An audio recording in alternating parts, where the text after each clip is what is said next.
जी हाँ, एक रिलायंस का सपोर्ट मिलता हुआ Nifty it's doing well. Nifty metal index director साहब अभी लेके आइएगा, ये अपने करियर की हाईएस्ट ट्रेजेक्टरी की तरफ बढ़ता हुआ, और इनफैक्ट वो पॉइंट था यस मात्र मात्र अब 36 पॉइंट दूर। मार्केट्स निफ्टी डी हाई याद रखिएगा। और बड़ी ब्यूटीफुल सेटअप क्या है रिलायंस ने कंट्रीब्यूट किया है, थोड़ा जान लीजिए लेवल्स को। अभी एग्जैक्टली आई मीन ओपनिंग के बाद क्योंकि लेवल्स एडजस्ट हुए थे, right now Nifty is now trading at 20 day exponential average.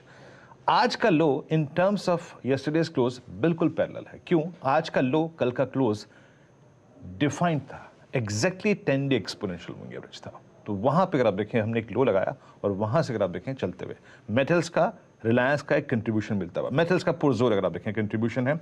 Anuj mid cap index का जिक्र कर रहे थे, और मैं आपको एक बात बताऊं, मिड कैप इंडेक्स आज इस वक्त मतलब 16 दिसंबर को इसने वॉलेट किया था 20 डे में, अब ये एक बार फिर से 30 दिसंबर को उस 20 डे एक्सपोनेंशियल मूविंग एवरेज को रीगेन करके ट्रेड करता हुआ। आई मीन ये आई थिंक मार्केट ब्रेथ के पर्सपेक्टिव से अगर आप देखें मिड कैप्स का चलना, वो थोड़ा मार्केट की ब्रेथ को काफी साउंड कर देंगे।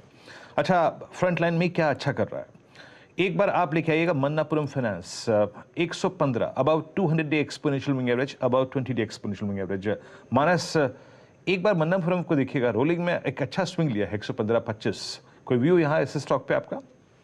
बिल्कुल पॉजिटिव आउटलुक है और क्योंकि स्टॉक ने अपने 200 डे और 20 डे मूविंग एवरेज दोनों को एक ही दिन में आज ब्रीच किया है, वहां पर वॉल्यूम देखने को मिले हैं, तो बिल्कुल चांस लेना चाहिए। करंट लेवल्स पे आपको खरीदारी करनी है मनापुरम में। स्टॉप लॉस आपके 111 रुपए 50 पैसे के नीचे रहेंगे।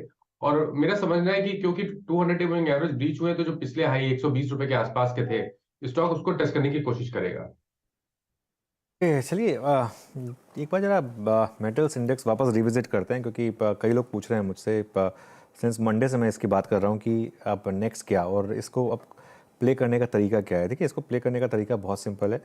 जब भी मार्केट में कोई मैक्रो आपको इवेंट मिलता है तो उसको आप डे ट्रेड के हिसाब से ना अज्यूम करें।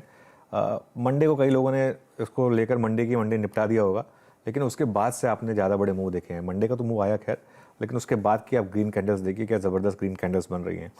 और एक बार अगर इसने अपना ऑल टाइम हाई निकाला, जो आज निकाल देगा, ये कुछ ज़्यादा बचा नहीं है उसमें, तो उसके बाद ये तैयारी करेगा आपको एक 10% और मूव देने की। 10% तो इस महीने ऑलरेडी आ चुका है, आपको एक 10% और मूव आपको मिल सकता है मेटल्स में।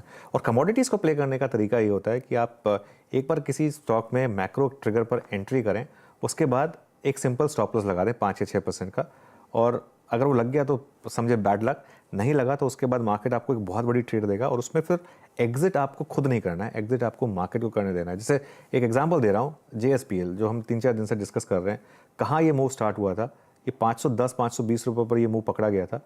उसके बाद एक टेम्पटेशन रही होगी लोगों की कि हर लेवल पर प्रॉफिट बुक करने का, लेकिन आज करीब 600 के ऊपर ये स्टॉक। हिंडाल्को एक और एग्जाम्पल है, हिंडाल्को का एक बार चार्ट लेकर आइए।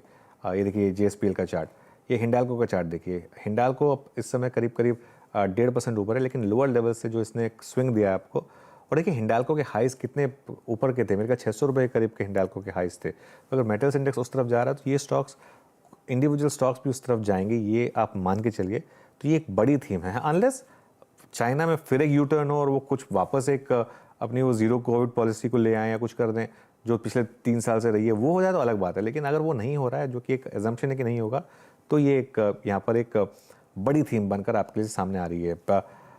अमित सेठ, आपके रेडार पर